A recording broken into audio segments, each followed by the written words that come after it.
Alright, hi everyone, welcome back to another video.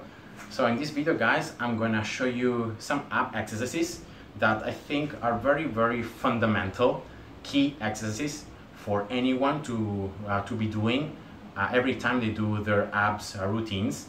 And it's just two exercises, you know. We're talking about the abs, we're talking about three different muscle groups. And most people forget about the third muscle. So they train the rectus abdominis, so the six-pack muscle, right? So everyone trains this muscle right here. The second one is the obliques, so the external and internal obliques. You know, just add a little bit of rotation or things like this and you have them trained. But then most people forget about the third very important muscle group that make up our abs. That is the transversus abdominis. And it's an important muscle not only because it's gonna be responsible to flattening your line, so having this side closer to you, but it's because it's an important muscle for the core stability. It's a muscle that is gonna run like this, so it's attached to the spine right here in the back, and it's gonna just run like this, right? And when it contracts, what it does is that it enhances the pressure inside the abdomen, right? And it acts as a bridge between the lower portion of your body and the upper body. So if this muscle is weak and is unstable, what happens is that every time you're moving your legs or your arms, you have this muscle that is not tight, it's not strong. You're gonna lose a lot of force here and you're gonna become unstable. So your performance is gonna lower. So it's important whenever you're training your abs to be strengthening also the transversus abdominis. So this very deep and important muscle. So the first exercise I'm going to show you is going to be an exercise particularly targeted for the transversus abdominis, and it's going to be what's called the hollow position. So a position where when you're lying on your back like this, all right, you're going to lift up your legs, both of them, from the ground, right? And that's gonna be, and you try to keep your knees as straight as possible, like this, right? But then the most important thing in order to activate the transversus abdominis is contracting your belly and bringing your belly in. So it's not just doing this, right? It's not just contracting the abs, but it's really bringing your belly in and then pushing, like you wanna push your low back towards the back. That's the movement that the transversus abdominis is going to do, so you can activate it more. And in this case, you can see that my low back is on the ground. So what I have to think is about really trying to squeeze the abs and then pushing my belly towards the ground. So I want to push with my low back. I want to really push towards the ground. That's the movement that I'm looking for, right? So here, lifting up the legs, then really squeezing and pushing the belly towards the ground. So you want to push with the low back like this. And then you can see that the last portion is lifting up the shoulder blades. So when you lift up the shoulder blades from the ground, that's the final position. So legs in the air, knees straight, abs tight, contracted, belly pushing towards the ground, and then scapulas, so shoulder blades off the ground. And that's it. Now you may not be able, depending on your level, you may not be able to reach this position and hold it, you know, for at least like 3 seconds. So what to do? There are easier variations where you're pretty much gonna stay more upright, right? So you're gonna be more in this sitting position, and from here you just wanna like lift your legs, but most importantly, always bringing your belly in and trying to do the movement with the abs. So always bringing your belly in and contracting the abs as you do the movement. And here you hold.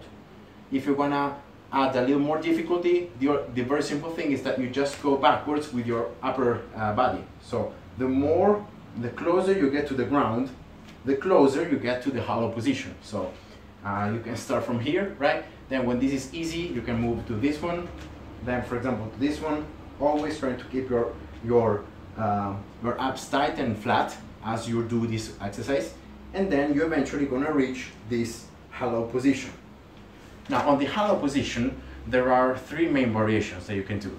The easier one, where you're gonna have your hands in the side of your body, like this.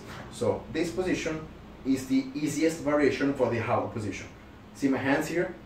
In my side, or just on the ground, it's the same. Second variation that it's a little harder is you move your hands like this, so at the side of your head. And this is gonna just move more weight away from the abs, so it increases the leverage, so you need to work more. So from here to here, right? It's just a small movement, but you're gonna really feel how more the abs must work. And then final variation is the hands overhead. So you're gonna really try to place your hands like this, right, above your head, and you're gonna really hold that position. So that is the hardest one to achieve. Remember, the most important thing is being able to keep your shoulder blades off the ground. That's it. You don't wanna really like push too much. So here, like this, all right? See that my shoulder blades are off the ground? I don't know if you can see it, but they were off the ground.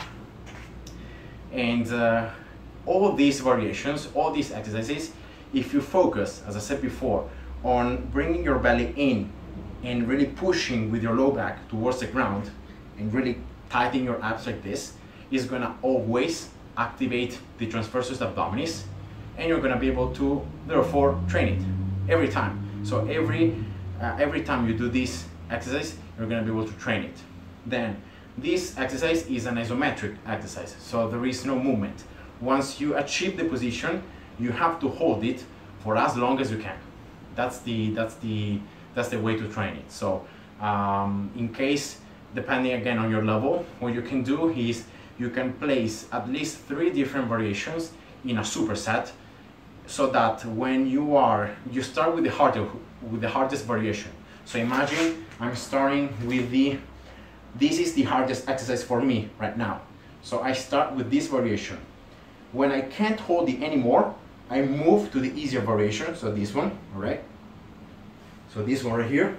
When I can't hold this one anymore, what I'm gonna do is I'm gonna very simply maybe reduce the leverage of my legs, or maybe place my hands like this and trying to help me, help me go up and stay up. And then I try to resist there also for as long as I can.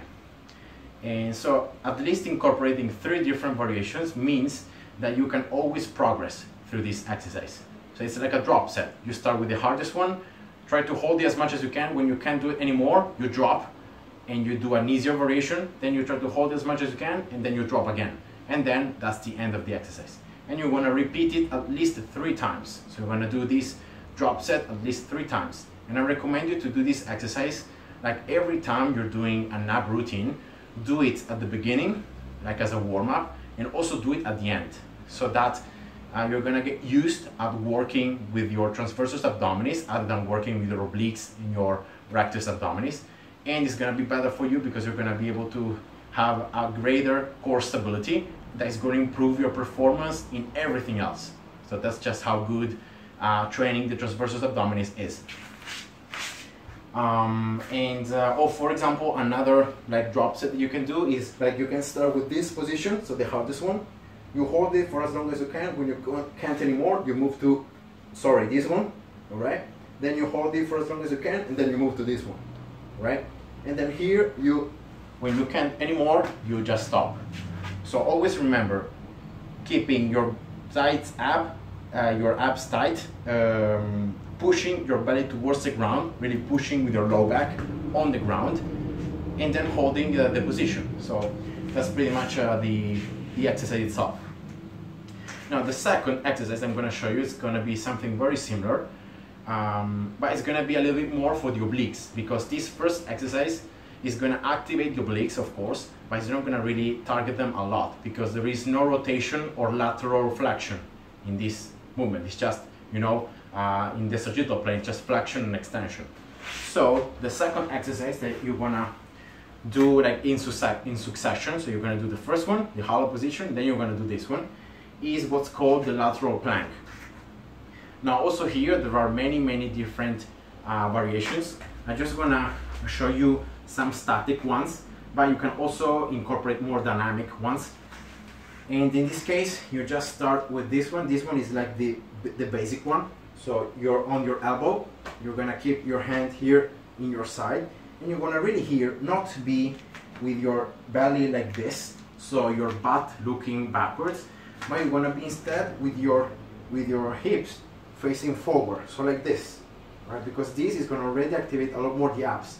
Otherwise, you're gonna use other muscles to stay in position.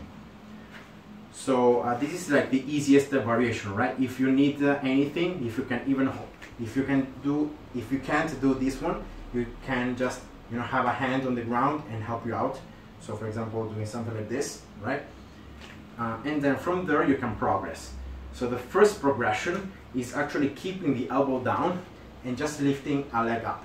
This is going to increase by a lot the amount of stabilization that you need to do with the hip, with the abs, because of the fact that gravity wants to pull you down like this, right? So you need to oppose that one. So you need to actively, like gravity wants you to do this, right? But then you want to do this. So you're acting with your abs, so you are pulling because you're using your elbow. So you're pulling your body so that you keep your body in a line, straight. So that's what's going on here. And therefore, by lifting up this leg, you have a lot more of up work to do and to hold the position. An even harder variation is the one where instead of being on your elbow, you place on your hand. So like this, right? Here I need to just stabilize myself.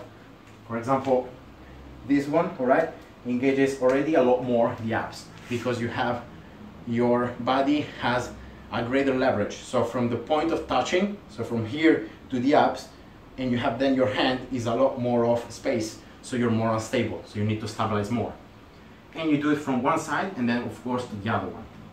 And then the hardest variation that I can know about, that it's very, very hard to do it properly, is the one where you are on one hand and also on one leg. It's very, very hard to do it properly, and you can use your other hand as something to help you stabilize yourself. And yeah, the amount of stress that your abs have as you are trying to hold that position, it's a lot. So there you have it, guys. 4 more variations for the lateral portion, so to train a little bit more the obliques. Instead, the first exercise, the halo position, is for the transversus abdominis and the rectus abdominis. And yeah, that's it, guys. So once again, this second exercise, do it exactly the same as the other one. So try to hold the position for as long as you can, and then do a drop set. So move to the easier variation, and then move to the other one. So try to always do at least 3 variations, and it doesn't matter how much you can hold, even if it's just 3 seconds, but if you feel like you're working and you're really working hard to keep it, then that's totally fine, and that's enough for you in that moment. Then maybe as you get better, you're going to be able to progress to hold more, to do harder variations, and so on. So yeah, hope you guys enjoyed, and see ya. Bye bye.